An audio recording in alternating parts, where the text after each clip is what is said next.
Hello, I'm Andrew Susskind, and I'm a psychotherapist and author based on the west side of Los Angeles since 1992, specializing in trauma and addictive compulsive behaviors. Welcome to my podcast, named after my recent book, It's Not About the Sex. Here we have honest conversations related to compulsive sexual behavior and trauma, all from a sexual health perspective. Our intention is to offer fresh viewpoints and practical strategies toward establishing greater intimacy and a more deeply connected life. Let's begin. Michael Vigorito is a sex therapist, author, trainer, and supervisor. He is affiliated with the University of Maryland Prevention Research Center, where he co-developed and implemented the Sexual and Gender Diversity Learning Community, a CDC-funded program to train mental health providers to conduct LGBTQ+ affirmative practices and to integrate sexual health into their systems of care. He co-designed a sexual health assessment and treatment protocol published in Treating Out-of-Control Sexual Behavior, Rethinking Sex Addiction, co-authored with Douglas Braun Harvey. Mr. Vigorito provides individual and group psychotherapy in his Washington, D.C. private practice, specializing in treating problematic and out-of-control sexual behavior. More information about his work can be found at www.michaelvigorito.com. Today we have Michael Vigorito with us, and I'm so pleased to have you here, Michael. I think I shared this with you, but I want to share this with our listening audience. Your book with Doug Braun Harvey was very, very influential to me personally and professionally. And I know we're going to be talking about themes that are in your book, but I just want you to know that it really illuminated parts of my own recovery, my own healing, and so many aspects of what I work with all the time in my office that it just was fantastic. And it's quite a project to read the book because it's so full of a lot of dense themes and ideas and research-based ways of looking at out-of-control sexual behavior. And yet it was the perfect pandemic book for me because I sat down and I read it from cover to cover. And I'm just so pleased to have you here on the podcast today. Oh, thank you. I really appreciate it. And thank you for the feedback because it's one of those things when you write a book, you kind of put it out into the world and you don't know how it's being received. So it's always nice to hear that it had some impact for people. So I appreciate that. Thank you. Of course. So the thing about our podcast is we haven't had a whole lot of folks who talk specifically about sexual health. And it's definitely been missing as part of the podcast. And so I'm wondering if we can just start off by asking the question, how do you, Michael, understand sexual health? It's a great question. One of the things that when I teach on this topic, and I ask this question to the audience, I ask them, like, what do you think about sexual health? And inevitably, it's a lot of focus on disease or dysfunction, right? Which I think is a part of sexual health, but it is not the only part of sexual health, right? In that definition, sexual health just becomes the absence of a disease or dysfunction, which to me is not very helpful. So my definition is usually kind of multi-dimensional, right? I look at biopsychosocial factors, but I don't want to just focus on the bio piece. And what is probably the most helpful for the people that I work with in my practice is I invite them to consider an ethical framework that looks at how clients can have pleasurable sex in a responsible manner, right? So the work that I do is primarily with men concerned about sexual behavior problems or out of control sexual behavior. And so one of the first things I ask them is, what is your vision of sexual health? Like, what is it that we are moving toward, right? Because they're usually coming in and very clear about what they want to stop, what they don't like, what's been problematic. And I want to hear all of that. But then I also want to turn the conversation. I was like, all right, I understand what's been problematic for you, but where are we going toward? So then I ask them this question, like, what is your vision of sexual health? And they usually stare back at me blankly because no one's really asked that question. So it becomes this opportunity to educate. And If you like, I can go into more about what that ethical framework is, because it's a set of sexual health principles that, to me, can be helpful for clients and clinicians to guide them regarding sexual decision making, right? Either for clinicians to guide them in when they're intervening and why, but with my clients, it's to help guide them about the type of sexual behaviors that they're engaging in. Sure. I mean, I'm really interested in how that really expands on what you're talking about today. So sure, why don't you talk about the principles? Sure. So these principles came out of a publication from the Pan American Health Association, World Health Organization. It was in a discussion about responsible sexual behavior. And Doug, my co-author, pulled out of this paragraph in that publication what soon then evolved into the principles that we have published in our book, right? So I always like to source it first so people don't think that it's just ideas from two guys from San Diego who said, this is what we think sexual health is, and you should think this too, right? It came more out of a consensus body of providers who are trying to help move medical and mental health field to considering sexual health and how to work with it. So those principles that we developed out of this paragraph around responsible sexual behavior first start with consent, right? That everyone is consenting to be there throughout the encounter, right? That everyone's consent is considered, everyone is of age of consent, all of those issues. The next one is around non-exploitation, right? That people aren't using and leveraging power and control to have sexual access to someone or to have sexual gratification over another person, right? Exploitation can corrode someone's ability to consent, right?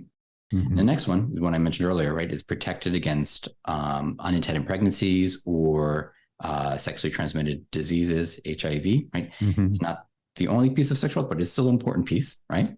And then the next three, I think, are important because they also help people understand what they are consenting to, right? So the first one is around honesty. And here we're talking about first being honest with oneself about what I like, what I don't like, what I want to do, what I don't want to do.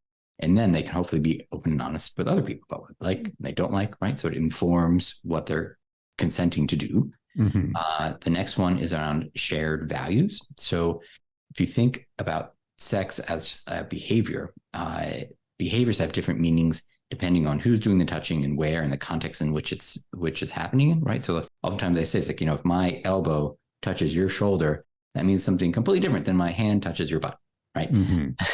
So sure. I want to know what the meaning is of the behavior that we're talking about. And some meanings that people can consider, right? Is this sexual behavior recreational, procreational, relational, right? And is it happening in the overlap? So are there shared values among the people participating?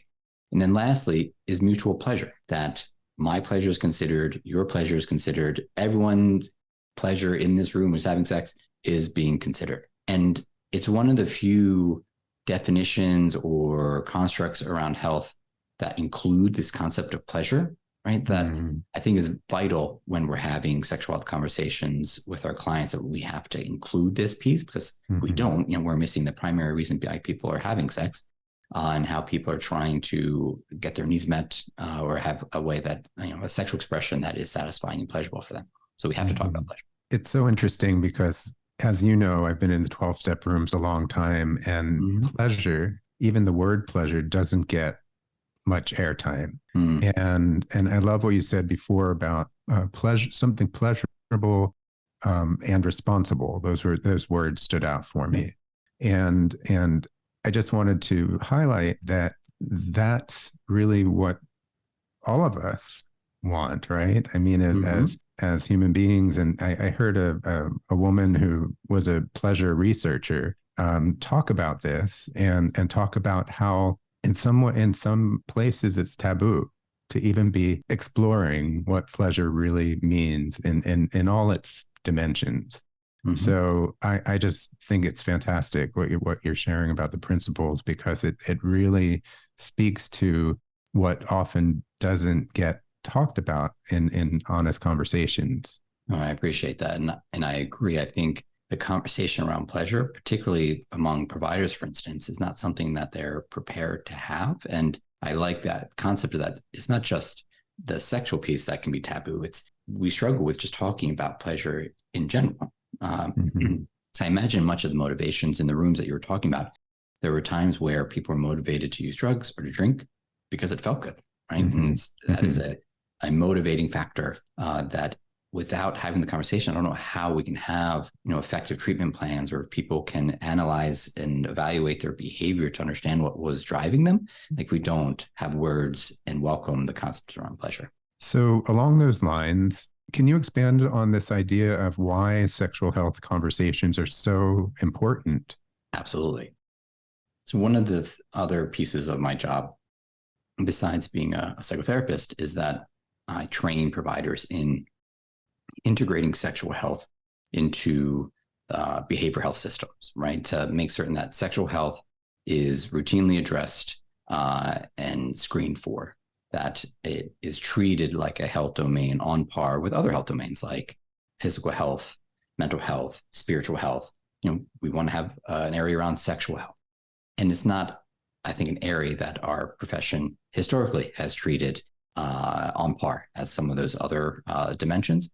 And as such, right there, if it's not included, then it's left to the individual provider on what they want to do. And so oftentimes they're either left under responding to a problem that showed up because they're unprepared. So they get themselves nervous about how to address it, right? So they just kind of ignore it. I always like to say therapists are people too. So we move toward what makes us comfortable in the room.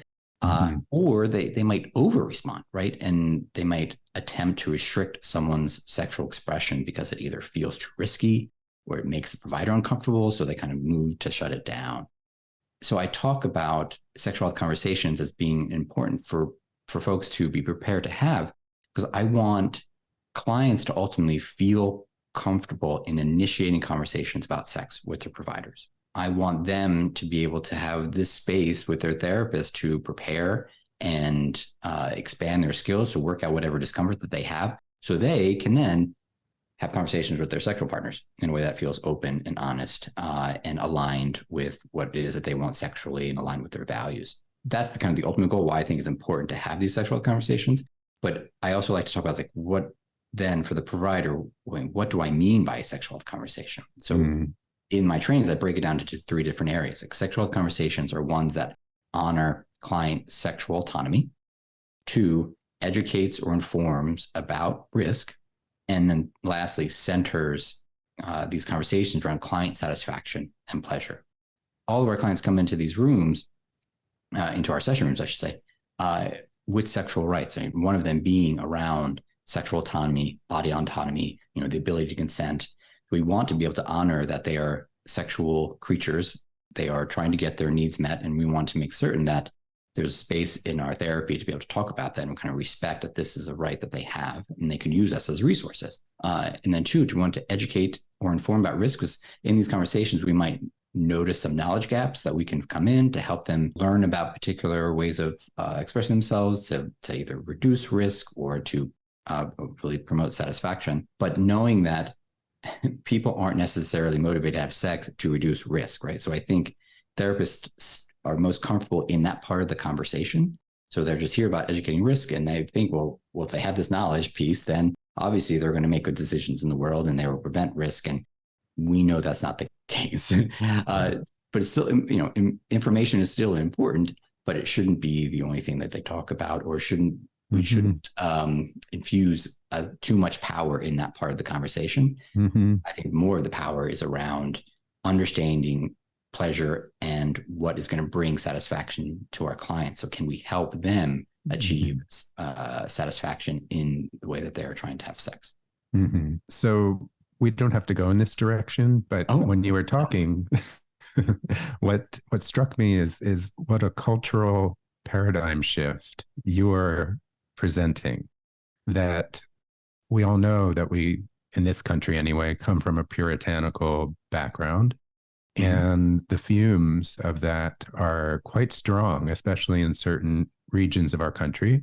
And so by introducing these honest conversations and really, I want to say, questioning and pushing back in a way against constraint or restriction, feels like a a brave new world. I mean, I don't think that I don't believe there are therapists in certain places, in any state for that matter, but I'm thinking certain parts of this country that are a little more repressed, that are willing and able to really have these kinds of dimensional conversations that you're describing. So I just want to express my gratitude to you for the clarity and the open-heartedness that you bring to this subject.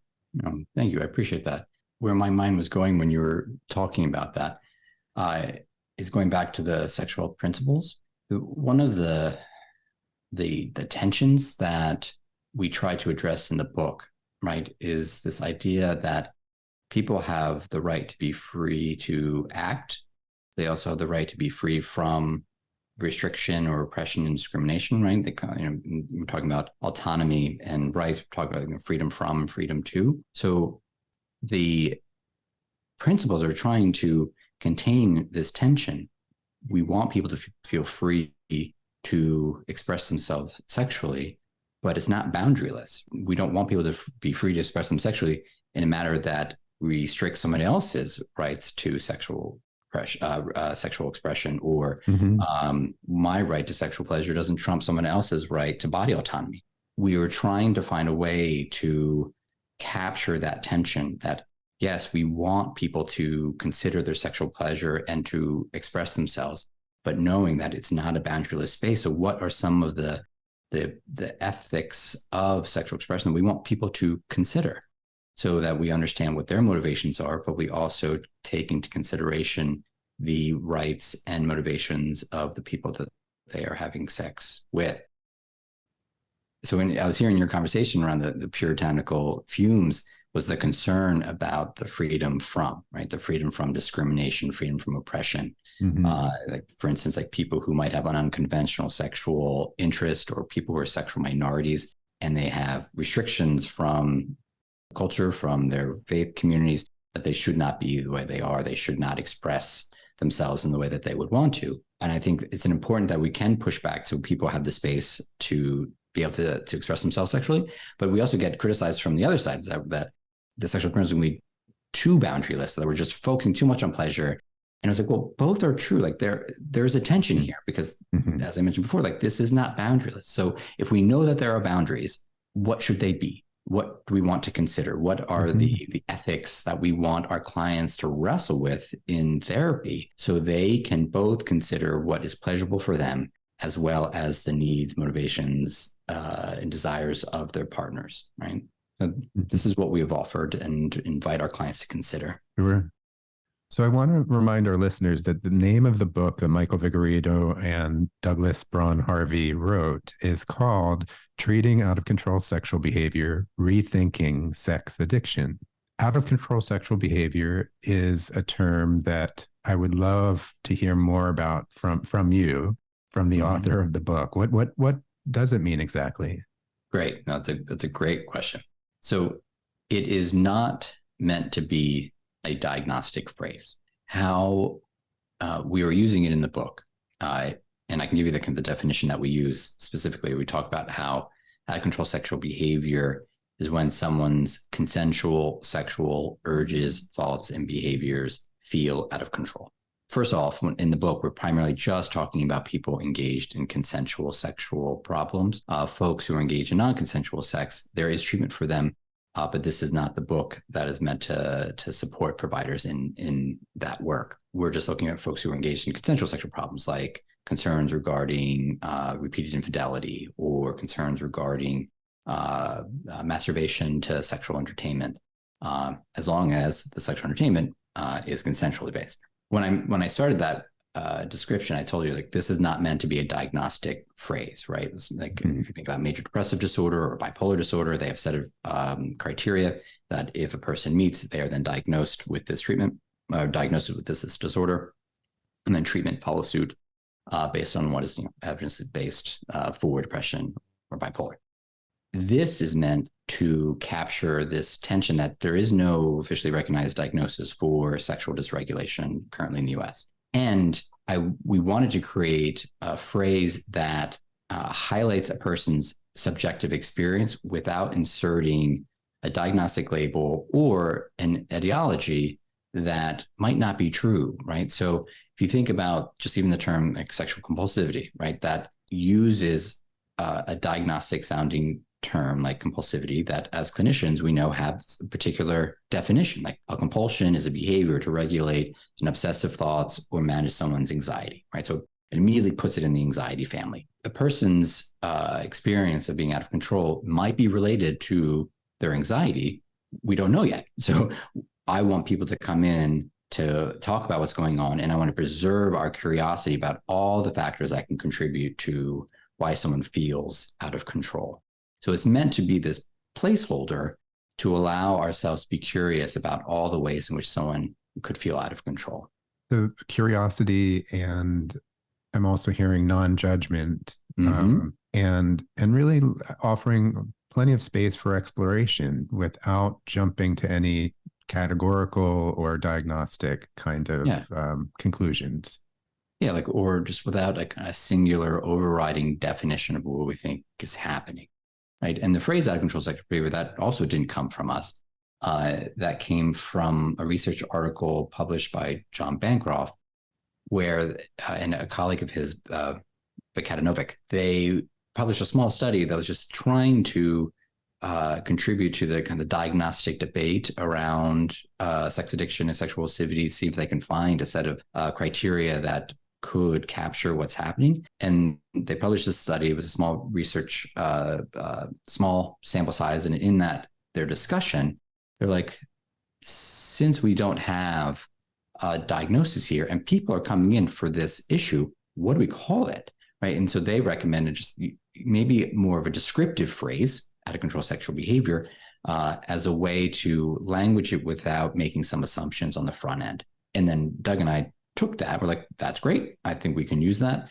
But then when we write a book, we realized like, but what does that mean exactly? What are you trying to say? Out of control sexual behavior, because that also has some limitations too. I think Marty Klein said this when he said, just because someone feels out of control doesn't mean they are out of control. Like a lot of times when people are coming in, they feel out of control, but there are times where they do bring their behavior in control. They are self-regulating. So I oftentimes was like, well, when we're talking about feeling out of control, maybe it's on right after work and they're stressed and they're tired and they're scrolling through Grindr or other sex apps, right? But during the work week or work day, they're focused, they're doing their job. They're not out of control at that point. So that's interesting. It's not, they don't feel out of control all the time.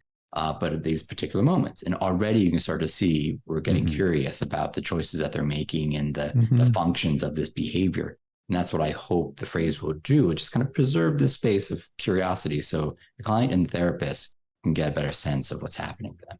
Correct me if I'm wrong, but I remember from the book that there were 3 areas of focus, I believe. One was attachment ruptures, one was nervous system regulation or dysregulation, and the third was erotic conflicts. And close, man. Please, yeah, of course. I think you were talking about the 3 clinical areas that we look at. So after we go through a set of screening criteria that can look at how sexual behavior can be dysregulated and kind of triages care, we move into some clinical areas. So the first clinical area is around self-regulation. The second clinical area is around attachment styles, or which would include attachment ruptures, right? And then the last clinical area is around sexual and erotic conflicts. So we're looking at, with self-regulation, the me, like how do I regulate my feelings? It could be how I either prolong or amplify how I'm feeling, how I change or alter how I'm feeling. Or you can look at self-regulation as how I align my behaviors with my value. And then we move to the attachment, which, the we, right? I'm trying to find how people's relationship patterns might have an impact on their sexual choices, right? How people regulate emotional distance and proximity, and how that might have a sexual consequence, right? Attachment is a motivational system, just like sex is a motivational system, but they're not the same. They might have influence, but they're different. For instance, like someone who might feel too disconnected in their relationship, one of them might be like to use sex as a way to bring them closer together. For another person, it's like, you are too far away from me emotionally. Let's reconnect and then we can have sex. right? So it actually put the brake on their desire to have sex in the moment. And Mm. that's going to be individual to the person. And then the last one, sexual and erotic conflicts, right? Do they have conflicts with themselves about their sexual orientation or erotic orientation? Do they have conflicts with other people about their sexual or erotic orientations? And how are they resolving those conflicts? And that's really where a lot of the shame work happens.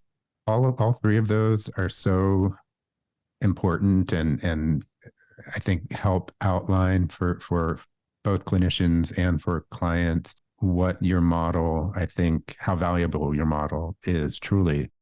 I would love to have you back just to talk about erotic and sexual conflicts, because I run into that all the time. And a lot of folks don't really understand their own conflicts. But I think that it's so multi-layered and has such power, that if you're willing, I would love to have another chance to talk with you just about that. Oh, absolutely. It's such an important part of the work, and goes back to a kind of earlier part of our conversation. It's all wrapped up in what is pleasurable, what turns people on. And so it can be such a difficult conversation for folks. So I'm happy to come back and talk about that with you. Great. I would love that. And for some reason, what I was imagining in the healing arc is to go from the erotic conflict to congruency. Mm-hmm. And yeah.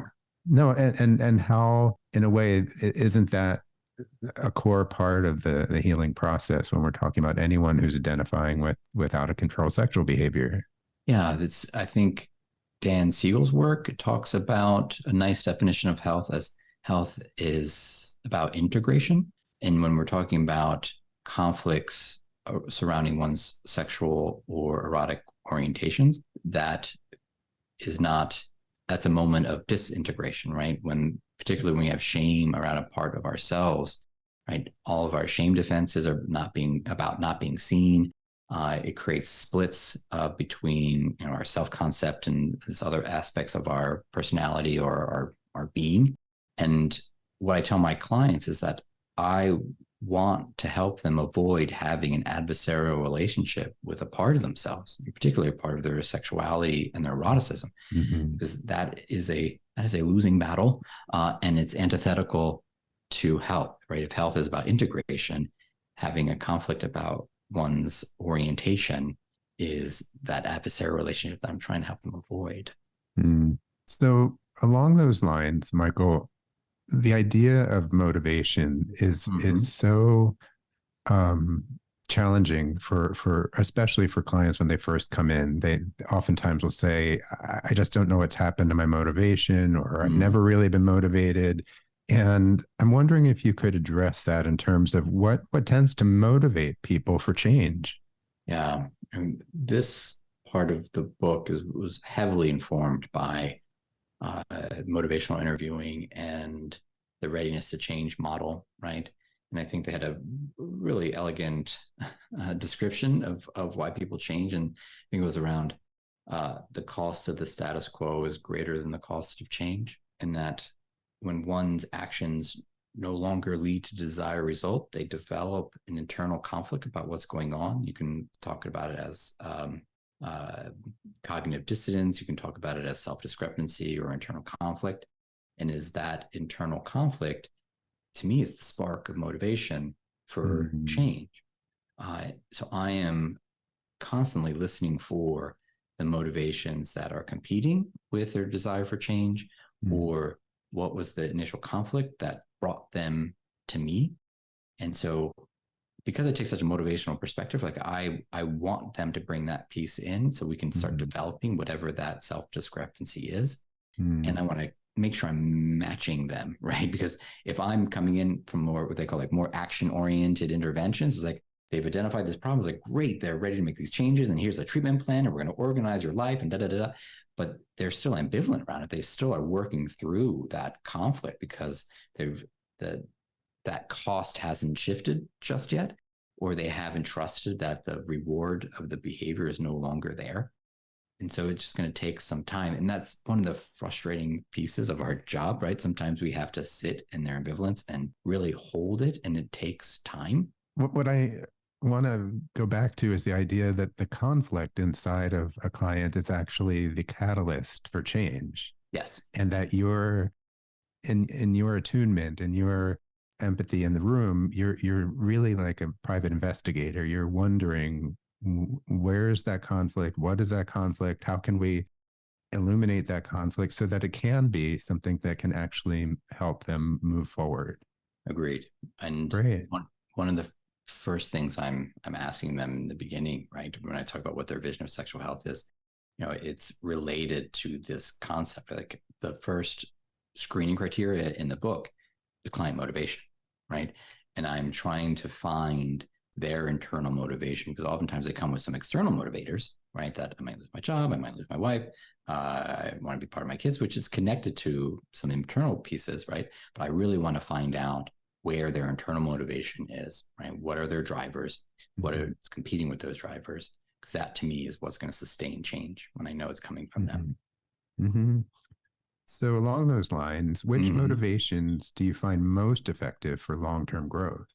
Yeah, I think like the standard answer is what I just mentioned. It's like around the motivation has to come from the person. That's from them, necessarily external to them. But I also don't want this conversation to sound overly individualistic, right? Because I want to encourage my clients to interrogate why they want to change their behavior. What is it about their sexuality? What is it about their behaviors that they don't like? To figure out, it's like, all right, I hear that you don't like, but where does that come from? Is that something you've internalized from your family of origin, or internalized from society because something that you're interested in is unconventional? And let's evaluate that. Is that something that is a value that you want to hold? Where does that come from? Is that okay with you, or does that feel congruent?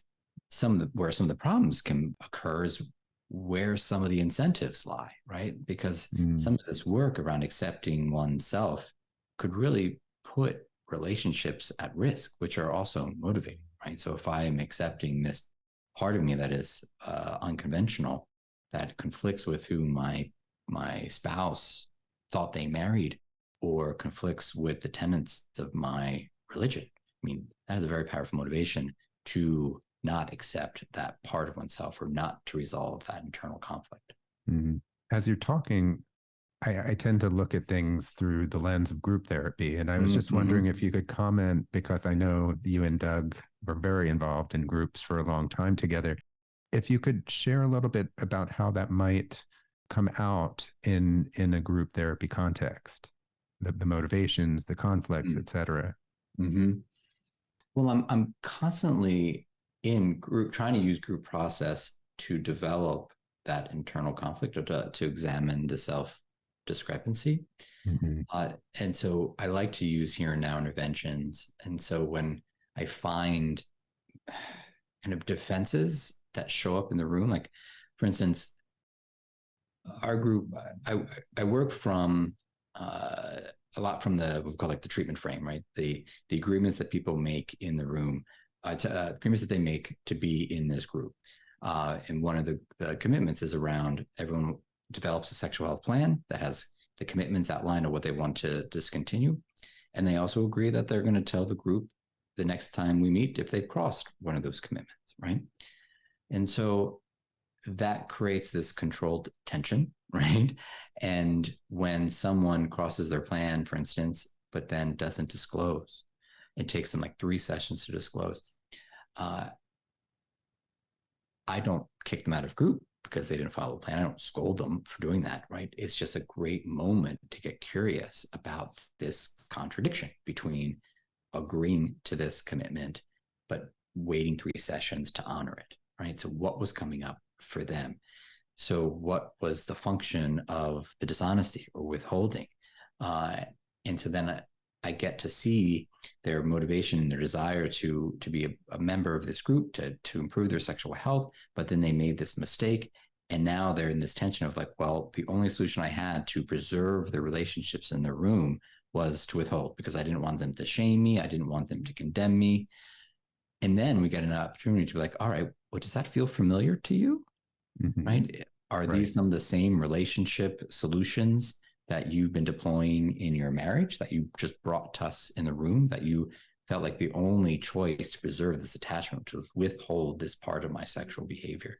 So you dishonor the commitment, the fidelity commitment of your marriage, and then felt that if I was open and honest about that, they would leave me, which might be true.